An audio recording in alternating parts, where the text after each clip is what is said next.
American national government. This is Dr. Patrick Stewart. Chapter 10, Elections. In this segment, we'll be considering the learning objectives of, first of all, understanding the process by which candidates move from their party's nomination to the presidency. And then secondly, we'll be delineating the different stages in the nomination process. So first of all, let's take a look at the national elections. How do candidates move from nomination to the general election? So first of all, we have to understand that national elections have two steps. The first step is obviously nominations. And this is the process by which the political parties winnow down the field of candidates to a single individual who will represent that political party. It is one of their key jobs is to provide this candidate to the public, especially their party identifiers. Now, the general election is when the voters choose the representatives from amongst the party nominees. So typically we have two party nominees. It's a dichotomous choice, and it's usually between the Republican and the Democratic Party, although you might have a third party candidate, which we've covered already in the parties lecture. So let's take a look at the methods of nominating candidates. Now, in the past, the National Party Convention, in which case there's a meeting composed of delegates from various states, was used. And here we saw that the delegates were sometimes chosen by local party members, but more commonly they were selected by county conventions. Now, the thing is this excluded the party and the electorate. In other words, it wasn't as democratic as possible. It was run mainly by the party itself. But we have moved to more of a hybrid system whereas there is still a national party convention, mainly direct primaries are the case, and these allow voters to choose from party nominees, and this takes power away from the rank and file, in other words, the party organization. So we have two different approaches. One is the closed primary. In other words, here, only registered party members may vote. And then you have the open primary, and here you have independents and members of the opposition parties may participate. Now, there are reasons for having both of them, and one of the reasons for having an open primary is to hopefully bring in new voters to the fold by making them excited very early on in the process. However, at the same time, this means that you might have independents and opposition party members voting against candidates. So let's take a look at the allocation of convention candidates. So both parties use similar approaches to this. And what they do is they will see the states with large populations getting more delegates. So there's the party support in the state also matters. So there are two factors. With the Democratic Party, you have 5,552 delegates, and they use the votes cast for a Democratic presidential candidate to award extra delegates. So if you have a state that has more voters voting for the president, that's the Democratic Party's representative, they will award extra delegates. However, the Republican Party, with its 2,286 delegates, rewards states differently. They reward on the basis of who they have elected. In other words, the governor's congressperson as well as presidential elector. So subtly different, and certainly we see a major size differential in the amount of delegates. So when we look at the size of state delegations, we see that within the different political parties that there are subtle differences. And I would point you to, this is table 10.1, Arkansas, which is about midway down, a little bit closer to the top on the second row here, or second column. We see that they have 55 Democratic delegates compared to 36 Republican delegates. So there are subtle differences with this. So another aspect of this is the method and timing of delegate selection. Here, the parties select their national convention delegates in two different ways. The first is the caucus method, and this is where the delegates get together and they're at a state convention and they meet with each other physically. State presidential primaries, this occurs when the voters directly elect their delegates. And what we've seen over the years is a trend towards increasing use of the presidential primary approach. So the next two slides, take a look at this. So here we have figure 10.1a, and we see that the number of states using primaries jumped up radically from about 1968 on with both the Republican and the Democratic parties. And likewise, we see a similar amount of percent convention delegates chosen in the primaries for both parties, although with the Democratic delegates, it dipped to a certain extent during 1984 and has been below that of the Republicans for most of the years here. So when we look at the method and timing of delegate selection, one of the key concepts to get a grasp of is that of front loading. Here we have the states that want to leapfrog their primaries and caucuses to earlier in the electoral season to gain more influence in the choice of a nominee. And so this makes it critical, especially with these states that do this, for the candidates to lay early groundwork. They need to get their game plan up and running early. And this means that they need to raise an awful lot of money very early as well. Now, at the same time, there are some things that occur with this. First of all, it degrades campaign quality.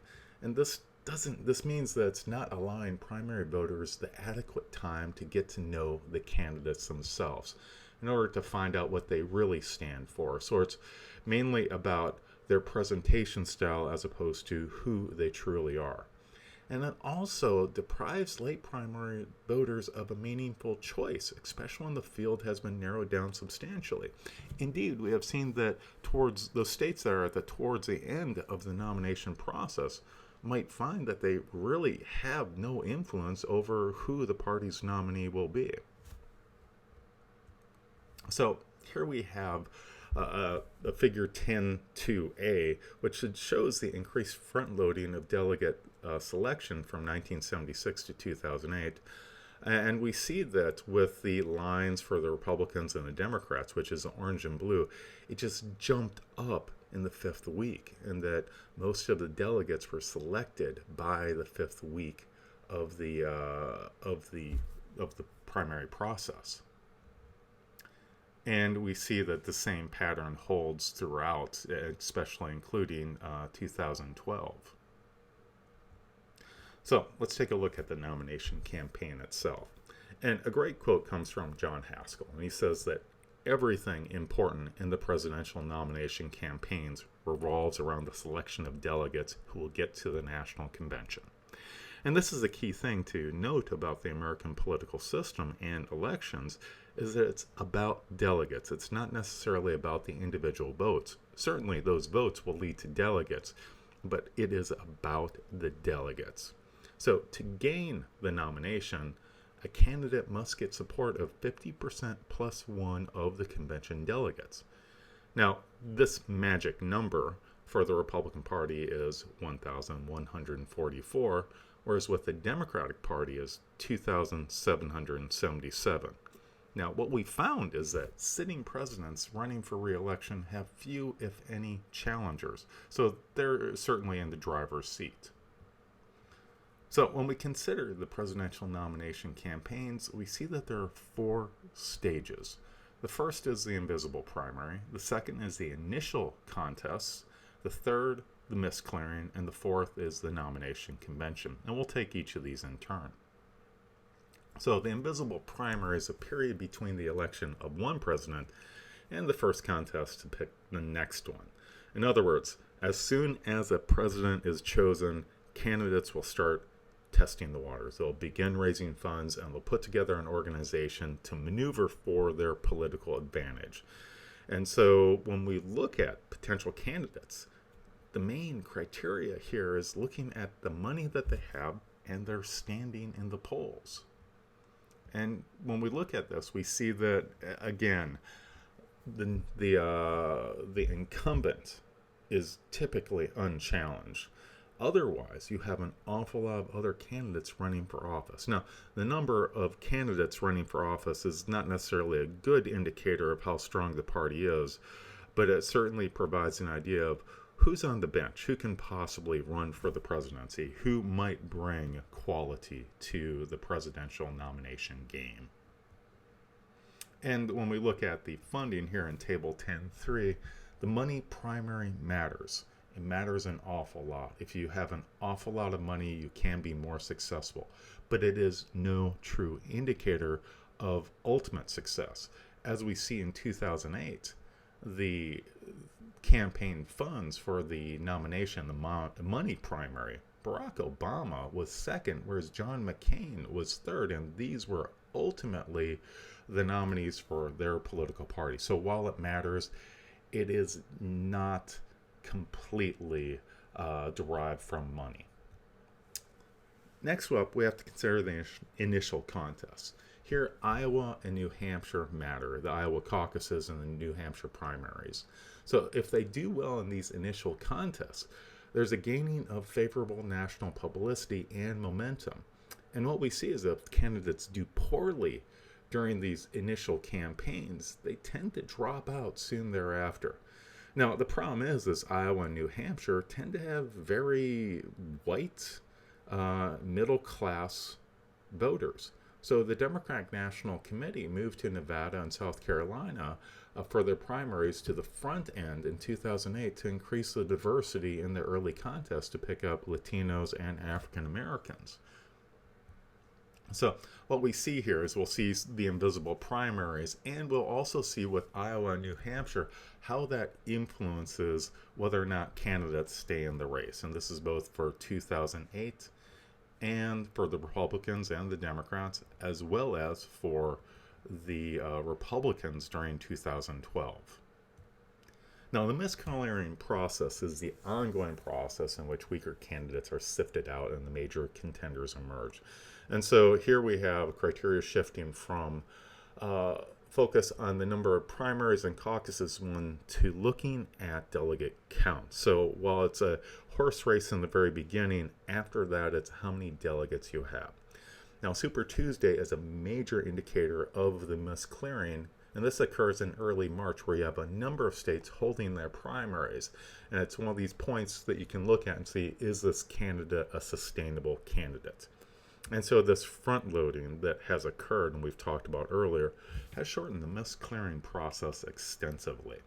So let's take a look at 2008. We see the misclearing process occurred over a long period of time, with John Edwards dropping out, and then you had Barack Obama and Hillary Clinton, and this is based upon delegate accumulation. Now here we look at the misclearing for the Republicans, and we see that in 2008, Ron Paul stayed in it, whereas John McCain essentially won it fairly early on, despite Ron Paul maintaining his position in the race. And finally, we see a much more competitive delegate accumulation in 2012. Now, predicting the party nomination winners, it's easier to predict the winner of the initial electoral contest, the one who will be the nominee, not based upon the initial electoral contest, but based upon the money raised prior to the Iowa caucuses, but also in research that I've done with colleagues here at the University of Arkansas, who you share your donors with. So while public opinion counts, money counts as well, because it's where people put their mouth. So here we have the predictions of the presidential nominee winner and who is the initial contest winner, and this is Table 10.5. Now, the National Convention is the supreme governing authority of the party, and here they meet for 4 days every 4 years to nominate candidates for the president and vice president. Now, when you look at the conventions, they're more marketing devices than anything else. They bring attention to the candidate, who typically will show up on the last day after a build-up there. But it's a way for the party to develop excitement, but also to put feuds behind them. So let's take a look at what these functions are. First of all, the National Convention officially nominate the party's candidate for president and vice president. They approve the platform for the nominees to run on. In other words, they say these are the policies. They provide a mechanism for encouraging losing candidates and the disparate party factions to unify before the general election. And they showcase the party and the candidate on television, creating a favorable image with the public. And finally, and subtly but very importantly, they adopt rules and regulations to govern the party at the convention and in the interim between elections. American national government.